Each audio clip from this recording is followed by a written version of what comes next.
hope you guys are doing well. For those of you who've been watching my videos, you know we've been talking about felonies, first offender, and conditional discharge, okay?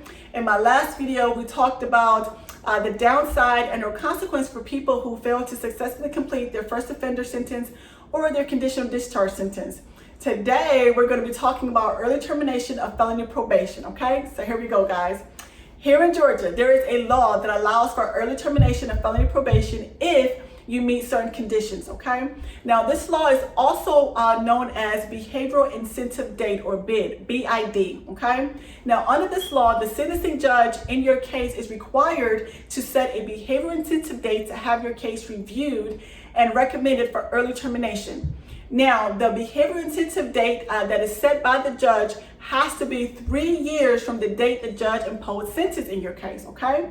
Now, the way things work is after you serve 3 years of probation, okay, the Georgia Department of Community Supervision, or DCS, is required to submit an order to the court to have your probation terminated early, okay? Now, you qualify to have your probation terminated early if you meet certain conditions. Now, let's go over some of those conditions, okay? Number one, you cannot have any prior felony convictions on your record. Number two, you have to have been sentenced to straight probation or given a split sentence in which you were given probation and no more than 12 months confinement. Number three, you cannot have any new arrests other than non-serious traffic offenses, okay? Number four, you cannot have any probation revocations within the last 24 months of the order being submitted to the court, okay? And number five, you have to make sure all of your restitution is paid in full, all right? These are the 5 conditions that must be met in order for you to qualify for early termination of your probation, okay?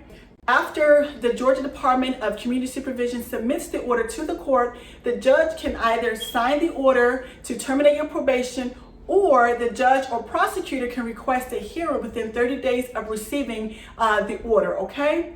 Now, you guys, I want you to understand that early termination of your probation is completely within the judge's discretion, okay? Just keep that in mind. Another thing I want you guys to keep in mind is that not all crimes and or offenses qualifies for early termination of probation, all right? And so you guys, I encourage y'all to talk to your attorney or your probation officer to see if you guys qualify to have your probation terminated early, all right? As always, y'all, if you guys have any questions, let me know. In the meantime, remember to subscribe to my channel. You guys can also contact me at my website, lingolaw.com. That is LINGOLAW.com. Until next time, bye guys.